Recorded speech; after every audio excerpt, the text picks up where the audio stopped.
down. What's good, guys? It's Joseph, and today we're going to be making our 3D text look like it's underwater in our motion tracks. If you have a scene that has water in it and you want to put text in there, that's what we're going to be doing right now. You're going to be using Element 3D for this, because that's what I use. But if you don't have Element 3D, it's fine, because you can even do this 2D text. It's just going to look a little bit different. You're going to have to skip a few steps, but let's go ahead and get started. Let's go ahead and pull up our After Effects. Got a composition ready. It's 24 frames per second, 1080p, stuff like that. Got my clip right here. It's a raw recording that I made for my shutdown edit. So I'm just going to go ahead and quickly drag where this clip starts. And I'm only going to track like 2 seconds of it because I don't really need to do the whole thing because this is just a tutorial. But obviously you're going to want to track your whole scene. Just right click, track and stabilize, track camera. Something you can check off is if you want to check detail analysis, it might make your track a little bit more stabilized. I usually do that sometimes, but yeah.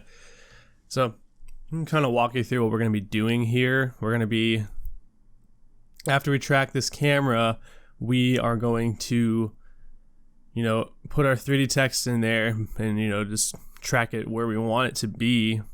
And that's in the water, but you don't really have to like put it under the water. You just want to kind of have it be aligned with the water, and we're going to make it look as though it is underwater with a little bit of compositing and everything. So hopefully this doesn't take too long. I'm going to go ahead and uncheck detail analysis because it might make it go a little faster. But yeah. I might even just like restart this tracking because I don't really need to take the extra time to use detail analysis.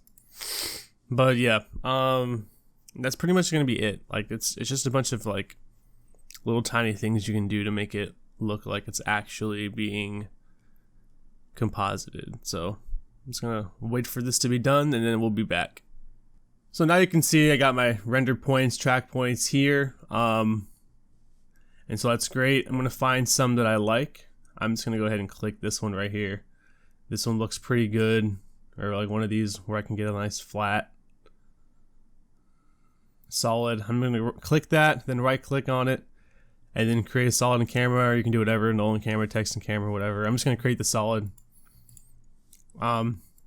And you can see it's tracked throughout your cinematic, which is what you're looking for. I'm going to go ahead and create a new solid.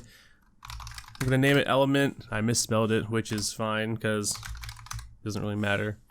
And then I'm going to add Element 3D to that layer.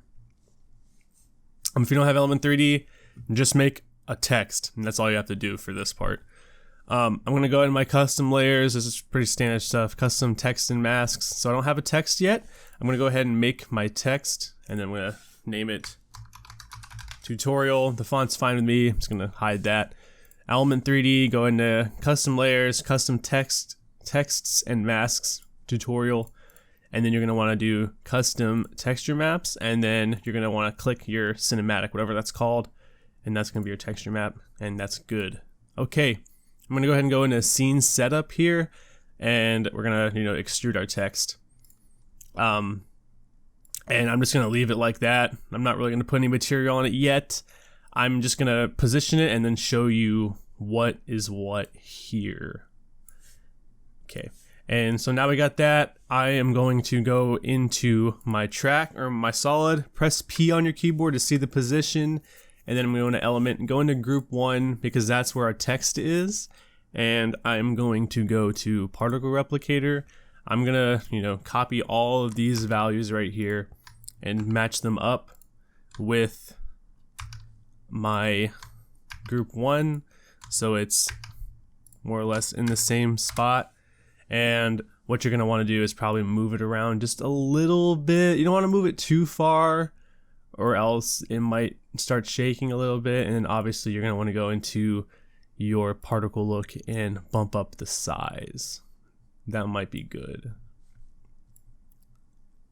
Okay, it's looking good. We got a track. I'm going to go ahead and hide my solid.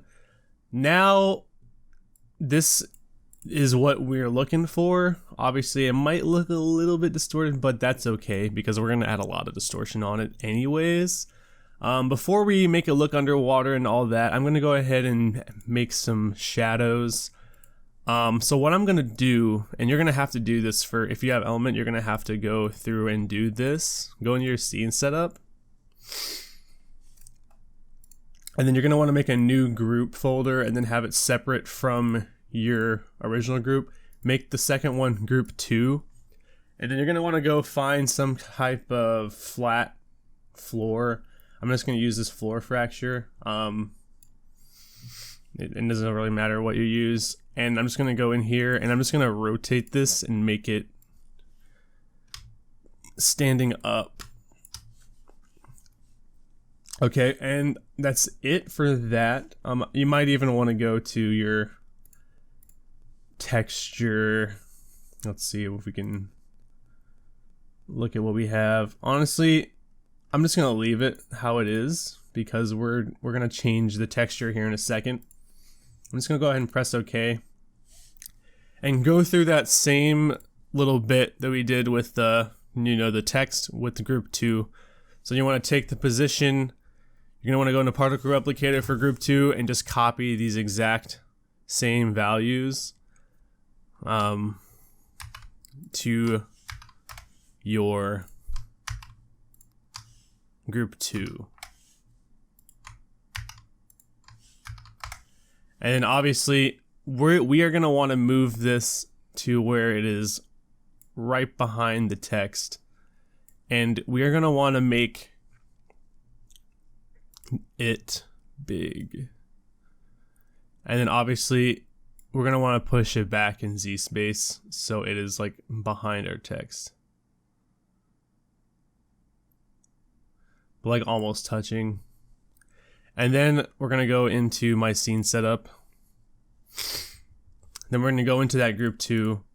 We're going to delete, or not delete it. We are going to go into your presets, and it should be under just your regular materials that come with element. It's going to be called matte shadow. Just drag that material on there. And so now if you look, nothing happens, which is awesome.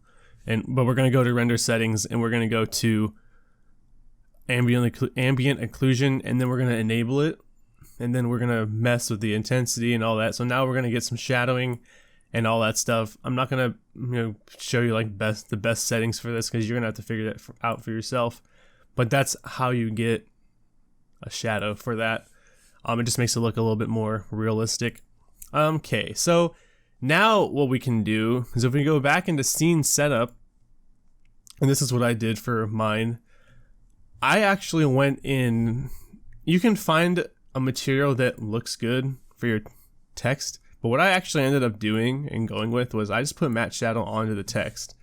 And if you look, we're gonna have to mess around with the back a little bit more.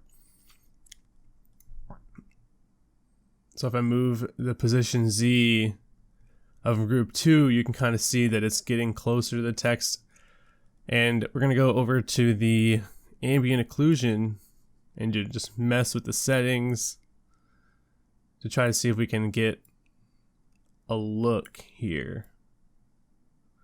And obviously if you go to full, you're gonna be able to see your text. And so I'm just gonna keep this at full for now so you can see what it's actually gonna look like. That looks good for me. I might even go in and make the size for my group 1 a little bit bigger. Obviously these aren't the best settings, but you can just find out what works for you, And then all I did after that, I'm going to go ahead and make this back to quarter, and you're not going to be able to see your text, but it's going to help me work a little bit faster here and try not to get any frame drops in my recording.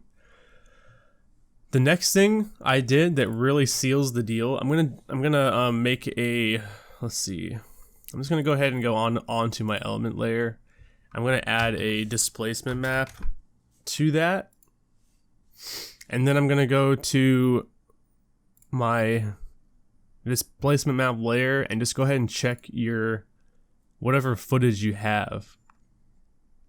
And if you make this bigger, it's going to displace it based on the footage. And you can, I would change both of these to luminance. And now if you just, bump this up and this, you can change the settings and stuff. If you scrub through it, it's going to distort your text. And if I go to full, you can see now that the water from the, it's distorting the text.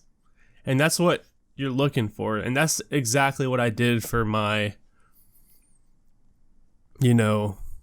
my video, my shutdown edit. And that's all I did. And I just kind of put a color correction on there and called it a day.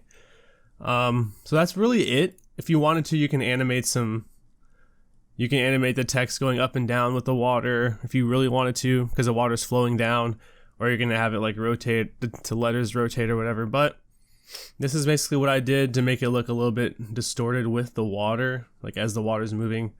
So that's really it. And obviously you can change the material of the text if you wanted to, but I felt like this looked really clean. And so that's what I ended up going with. That's the end of the video, guys. If you have any questions or anything, my DMs are always open on Twitter. I try to respond to most of my comments. I always read all of them. But if you learned something, or if you didn't, if you just liked the video, go ahead and drop a like, maybe subscribe if you haven't already, for some more great content on visual effects. But other than that, hope you guys have a great rest of the day. I'm out. Peace.